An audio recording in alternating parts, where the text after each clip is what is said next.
Bom dia.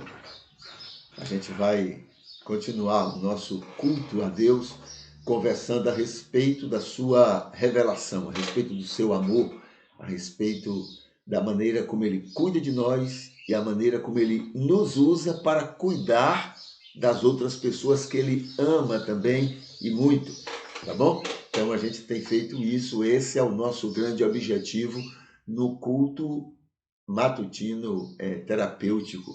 Por que terapêutico? Porque se a gente fizer, no mínimo, um pouquinho disso, a gente já vai estar muito sadio emocionalmente, espiritualmente, psiquicamente, etc.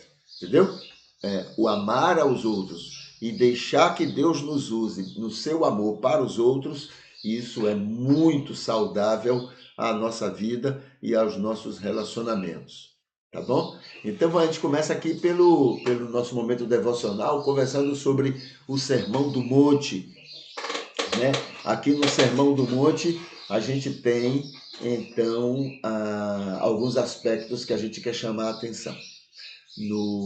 Estamos na 8ª semana e na 8ª semana estamos falando sobre o amor ao próximo.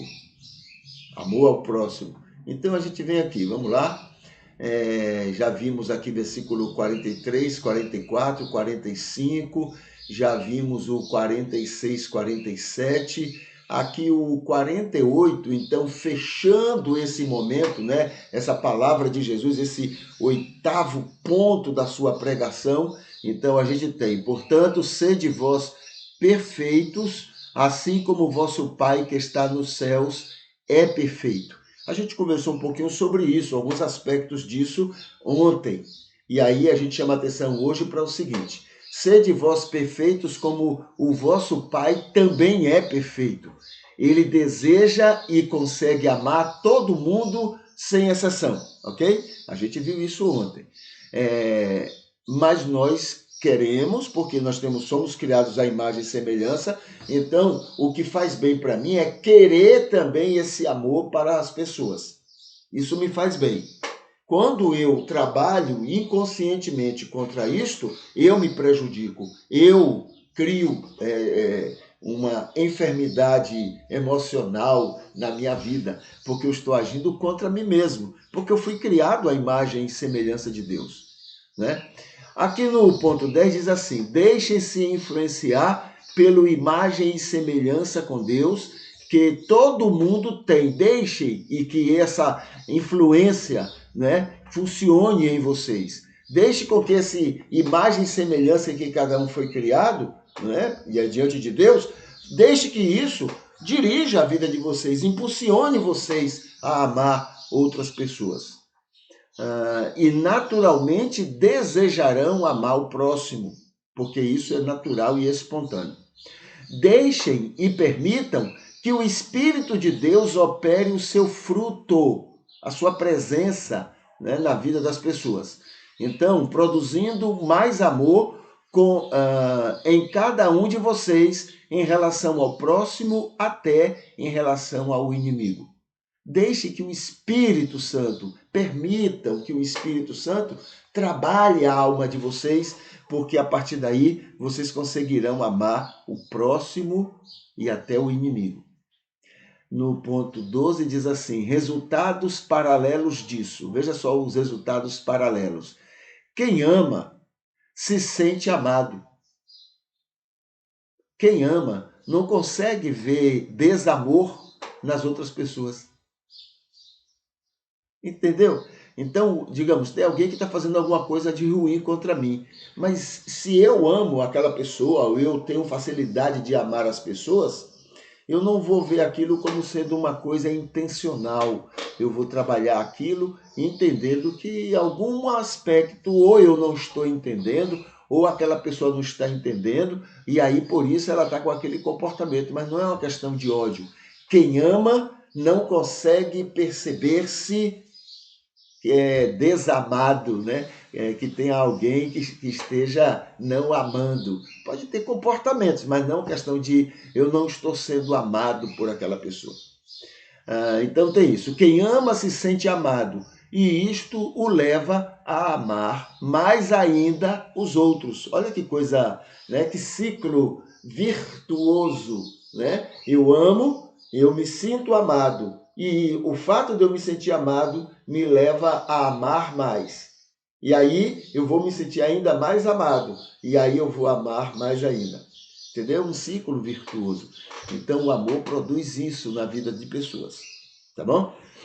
Muito bem. Então esses são aspectos da palavra de Jesus que devemos amar, né, o próximo e até ao inimigo. Esta é a orientação de Deus lá na sua revelação. Mas Moisés entendeu assim: ame o próximo e odeie os inimigos. Foi o que Moisés entendeu. Entendeu? E aí Jesus disse: não, nada disso, não tem nada isso. Deus, na sua revelação, diz que devemos amar o próximo e até o inimigo. Esse é Jesus, hein? Esse é Deus. Esse é Deus. Aquele Deus de Jeová, aquele Deus de Moisés, não é Deus. Deus é o que Jesus mostrou quem é Deus. Entendeu?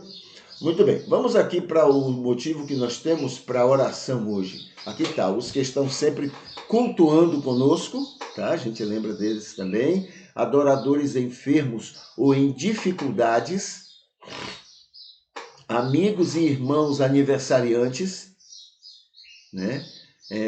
Deus nos livre de toda prepotência, nos livre de nós mesmos, nós somos muito prepotentes. Que o mundo sofra menos com cristão joio há demais, mas que o mundo sofra menos. Tomara a Deus que o mundo esteja mais preparado para enfrentar, conviver com os cristãos joio, né?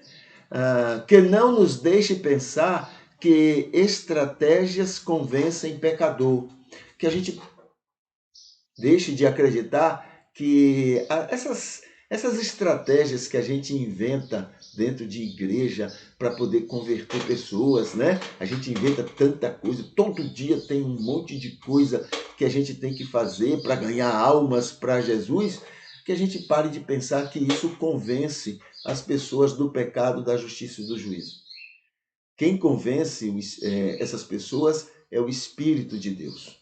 Então, que a gente tenha isso muito claro na nossa mente, na nossa compreensão. Né? Não são essas artimanhas que a gente inventa, essas programações que fazem as pessoas se converterem. O que faz as pessoas se converterem é a ação do Espírito de Deus, convencendo o mundo do pecado, da justiça e do juízo. Agora, o que é que a gente faz? Seja luz e sal. Em vez de ficar inventando jeitos de armadilhas para que as pessoas se convertam, e isso é tão simples, ser luz e sal, mas é o que a menos a gente está fazendo. Ser bênção, alegria, felicidade para o mundo é a coisa mais fácil que tem, mas é o que menos a gente está fazendo. A gente está fazendo justamente o contrário. As pessoas estão tendo pavor da gente. Veja só, tão simples. E é o que a gente menos está fazendo. A gente está procurando trazer cantor caro, a gente está procurando trazer pregador caro, a gente está procurando fazer festas caras, a gente está querendo inventar 1000 coisas para que as pessoas se convertam. Não é nada disso. Deixar o Espírito convencer, porque só quem convence o homem do pecado é o Espírito de Deus, não são as nossas artimanhas, e deixar de fazer tanta coisa e apenas ser luz e sal, bênçãos para as pessoas. Parar de querer obrigá-las a ser do jeito que você quer, o que eu quero. Parar disso. Amar as pessoas do jeito que elas são. Não é simples? Mas é o que menos a gente está fazendo. Né? Então foi colocado na cabeça da gente que a gente tem que ser brigão, confusento, eles têm que olhar a gente como pessoas orgulhosas, vaidosas, pessoas prepotentes, né? Não. Eles precisam ver a gente como pessoas luz e sal, só isso. Entende? Muito bem. Então, que não nos deixe pensar que estratégias convencem as pessoas do pecado. E que também paremos que ele tire de nós a ideia de que só nosso culto é agradável a Deus. A gente também tem isso, essa prepotência. Deus só aceita o culto que eu presto. E só isso já estraga o culto que a gente presta. Só isso. Só essa vaidade, esse orgulho, entendeu? Essa prepotência que foi colocada no coração da gente. A gente precisa respeitar a adoração dos outros, o culto dos outros. E se Deus não aceita, não é problema nosso. É problema de Deus com eles. Só que Deus aceita. Deus trata a gente como criancinhas. Nós somos um bando de crianças infantis, cheios de vontade, cheios de gosto, né? Então, o que é que a gente faz com crianças tão diferentes? A gente aprova umas e joga fora as outras? Não. A gente sabe que são crianças. Muito bem. E aqui também, hoje é o dia de orar pela minha lista de anjos. Anjos com as iniciais V, W, X, Y e Z. Eu vou estar orando pela minha lista com esses nomes. E que Deus faça só o que Ele planejou para o nosso bem. Que Ele não faça a vontade da gente. A vontade da gente é péssima. Parece boa, mas é péssima. A gente não sabe o que é melhor para a gente. Então que Ele faça só a vontade dEle. Como tem feito, tá bom? A gente pedindo ou não, Ele nos ama, Ele não vai ficar fazendo os gostos da gente, não. Ele só faz a vontade dEle, porque é o melhor para a gente. Tá bom? Quando a gente ama com criancinhas, a gente não sai por aí fazendo gosto de criança, não, porque é um desastre. A gente faz o gosto que a gente sabe que a gente pode fazer para aquela pessoa, né? Muito bem.